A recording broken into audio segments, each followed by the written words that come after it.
Let's learn how to send a confirmation on an existing booking. Log into the booking system using your Norwegian Central login credentials and click on My Reservations. Enter the reservation ID and click Search.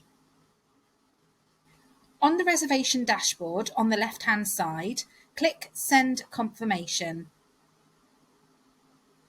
Here you will see 3 columns, one for guest, one for agency, and one for individual agent. Please be aware confirmations sent to agencies and agents may show commission amounts.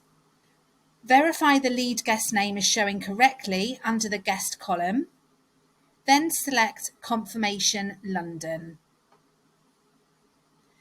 You can also send other confirmations simultaneously listed in the columns, such as any pre-booked activities and shore excursions.